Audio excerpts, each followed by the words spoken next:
पर खड़े होकर कह रहा हूं, इंशाअल्लाह ताला हैदराबाद की पार्लियामेंट की आवाम, तेलंगाना की आवाम, किशनगंज की आवाम CAA के खिलाफ वोट देगी और इंशाअल्लाह ताला बीजेपी को हराएगी इंशाअल्लाह ताला। तो जो CAA के खिलाफ है, जो NPR के खिलाफ है, जो NRC के खिलाफ है, जो भारत के आईन में कहा गया कि मजहब के नाम पे कानून नहीं बनाया जा सकता, हम जिन्होंने कानून बनाया उनके खिलाफ इंशाअल्लाह ताला अवाम उनके खिलाफ वोट देगी। क्या आप लोग तैयार हैं? अब लगाओ नारा, नारे तकबीर।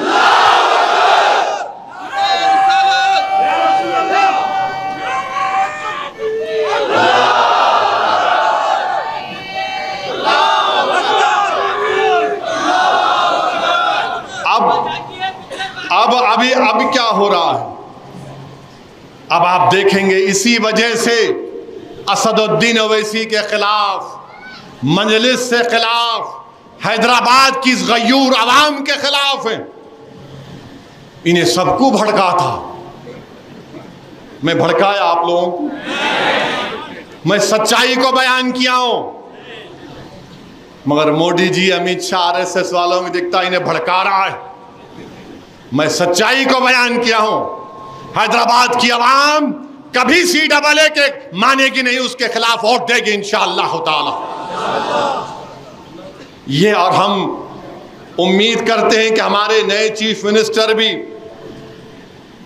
CAA के खिलाफ हैं, क्योंकि ऐवान असेंबली में मजलिस की नुमाइंदगी पर एक करारदाद रेजोल्यूशन पास किया गया था। सेंसस कराओ, हम खिलाफ नहीं हैं, मगर NPR NRC अगर होगा तो याद रखो मेरी इस बात को, डराने के लिए नहीं कह रहा हूं, सबको डाउटफुल सिटीजन बना दिया जाएगा। बोला जाएगा कागज लाओ, कोई भी जाकर जिसका नाम आ गया, कोई मिस्रीगंज का है, कोई बाबा नगर का है, कोई बारकस का है, कोई बारकस के लोगों को जाके बोलेंगे, ओहो तुम यमन से आए थे ना, अब बताओ तुम कहां से आए थे? तो बेचारा अरब बोलेगा, मैं ये कबीले का हूं, मैं निजाम की फौज में आया था, हिफाजत करता था, मैं गयूर अरब हूं। तो बोलेंगे नहीं, सर्टिफिकेट लाओ, कागज दिखाओ। अब उन्होंने हदरमौत जाएंगे। कोई जाकर किसी से कह देगा, पठान लोगों से, कहां से आए थे तुम? हमारे दादा परदादा आए थे, अब लाओ। उन्हें बोलेंगे अफगानिस्तान से जो आ रहे तुम उनको दे रहे, हमको नहीं दे रहे। तो उन्हें बोलेंगे प्यारे तू मुसलमान है, तू मुसलमान है। ये इनकी साजिश है, ये इनकी कोशिश रहेगी। मेरी बात को याद रखो आप।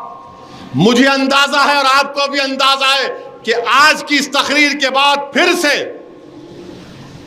फिर से जो शैतान तो कैद हो गया, मगर शैतान के जो एजेंट हैं अब 6 बजे से शुरू हो जाएंगे। भड़काऊ भाषण दिया असदुद्दीन, चुनाव सामने है रख के दिया, बराबर चुनाव सामने रख के बोल रहा हूं मैं। तुम चुनाव को सामने रख के, इलेक्शन को सामने रख के 4 साल से कानून नहीं बनाए, अब बनाया आप।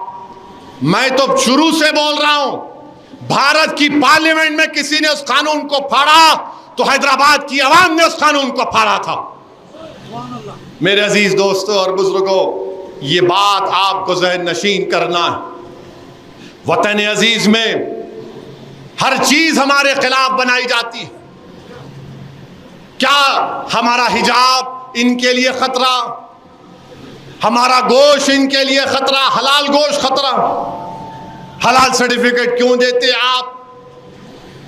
हमारे बच्चे स्कूलों को जा रहे, खतरा, कॉलेज को जा रहे, खतरा। अरे हर चीज तुम्हारा खतरा बना दिए। मस्जिदों को मिटा देना, मस्जिद 600 साल पुरानी मस्जिद शहीद कर देना। मेरे अजीज दोस्तों और बुजुर्गों, ये वक्त पुकार पुकार कर आपसे कह रहा है, इत्तेहाद को मजबूत करो, हैदराबाद की सीट तुम्हारी है, तुम्हारे बुजुर्गों ने उसको अपने खून पसीने से कामयाबियां हासिल की हैं। यह असदुद्दीन की सीट नहीं है, यह आपकी आवाज है। दुश्मनी असदुद्दीन से नहीं, दुश्मनी तुमसे है। नफरत ओवैसी से ज्यादा उस अवाम से है जिसने पूरे मुल्क को एक राह दिखाया कि कैसे सियासी इत्तेहाद की बुनियाद पर हम अपनी आवाज को पार्लियामेंट में भिजा सकते हैं। भारत में 540 एमपी हैं, मगर किसी पर तनकीद नहीं की जाती, किसी के गाड़ी पर गोलियां नहीं चलाई जाती, किसी को जान से मारने की धमकियां रोज नहीं दी जाती हैं।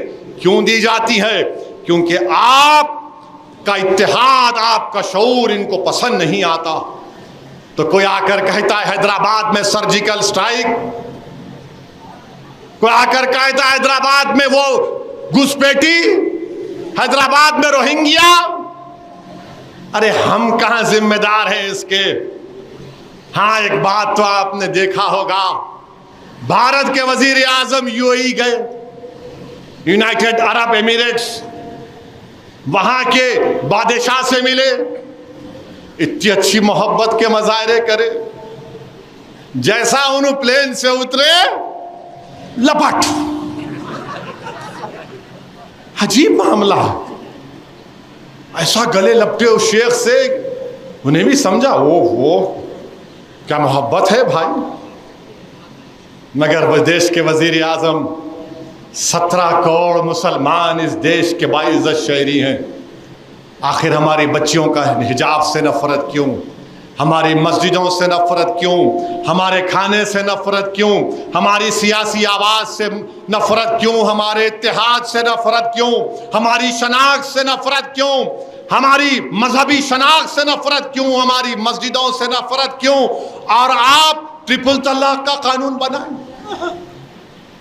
मैं फिर से कह रहा हूं, ट्रिपल तलाक का कानून, अच्छा ट्रिपल तलाक का कानून बनाए। अगर कोई मुसलमान मर्द गुनाहगार है, उन्हें अगर ट्रिपल तलाक देता है, गुनाह कर रहा है अपनी बीवी को, अगर कोई ट्रिपल तलाक देता है, मगर वो जेल को जाएगा, दूसरे मजहब का जेल को नहीं जाएगा। समझिए आप, ट्रिपल तलाक के कानून में वो गुनाह कर रहा है, वो जेल को जाएगा, वो बेवकूफ, मगर दूसरे अक्लमंद नहीं जाएंगे, क्योंकि मुसलमान जेल में जाना। और मोदी बोलते हैं मैंने अपनी बहनों के लिए बड़ा कानून बनाया। आप बताइए कि अगर कोई ट्रिपल तलाक दे दिया, गुनाह है वो, अब इन्हों कानून किए बना दिए कि उन्हें ट्रिपल तलाक दे दिया तो भी तलाक नहीं टूटी, बोल रहे नहीं टूटी। जब मैं गुनाह नहीं किया तो जेल क्यों जाऊंगा? मैं गुनाह करना ना। मगर इन्हों बहुत बड़े अल्लामा है, फजीलतुल शेख है नरेंद्र मोदी, फजीलतुल शेख नरेंद्र मोदी अल्लामा। उन्होंने बोले नहीं, शादी भी नहीं टूटती तो जेल को जाना। अच्छा चलो, चला गया बेवकूफ जेल में। उन्हें बोला अच्छा जेल को जान दो, मैं तो जेल को गया, छुटकारा मिला बीवी से। अब जेल में बैठ के तो बीवी को पैसे देना, उन्हें बोलता मोदी जी नौकरी दो। आज इस मुल्क में 40 साल से कम उम्र नौजवानों की आबादी 60%। पूरी दुनिया में सबसे ज्यादा नौजवान बेरोजगार कहां है? भारत में। भारत में। अब उन्हें जेल में बैठ के क्या करेंगे? नहीं, पैसे देना। अच्छा, कोर्ट में सजा हो गई, 2 साल या 3 साल का है, तो 2 साल तक बीवी अटकी रहना।